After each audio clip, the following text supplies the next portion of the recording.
wake mwema, ni nani awezaye kumwona?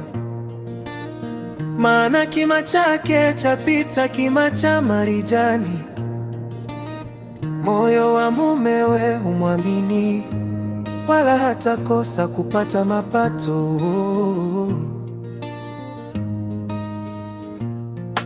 Hamtendea mema wala si mabaya, siku zote za maisha yake.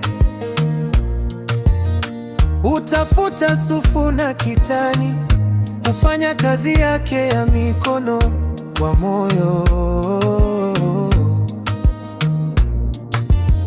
Afanana na merikebu za biashara, huleta chakula chake kutoka mbali,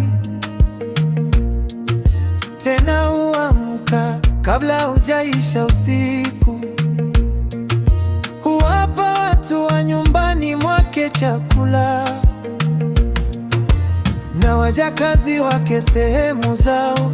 Huangalia shamba akalinunua, kwa mapato ya mikono yake hupanda mizabibu.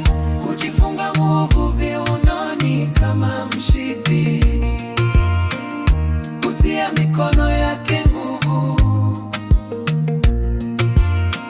Huona kama bidhaa yake ina faida, taa yake haizimiki usiku.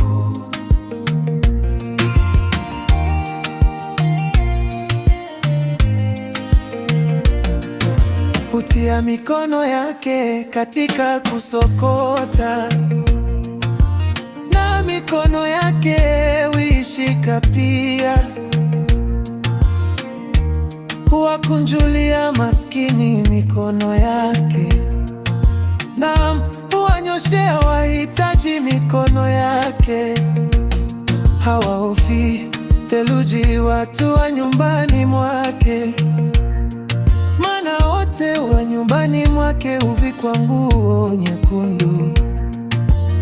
Hujifanyia mazulia ya urembo, mavazi yake ni kitani safi na urujuani. Mume wake hujulikana malangoni, aketipo pamoja na wazee wa nchi. Hufanya nguo za kitani na kuziuza, huwapa wafanya biashara mishipi. Nguvu na ahadi ndiyo mavazi yake, anaucheka wakati ujao. Hufumbua kinywa chake kwa hekima, na sheria ya wema katika ulimi wake. Huangalia sana njia za watu wa nyumbani mwake, wala hali chakula cha uvivu. Wanawe huondoka na kumwita heri, mumewe naye humsifu na kusema. Binti za watu wengi wamefanya mema, lakini wewe umewapita wote. Upendeleo hudanganya, na uzuri ni ubatili, bali mwanamke amchaye Bwana ndiye atakayesifiwa. Mapato ya mikono yake na matendo yake ya msifu malangoni.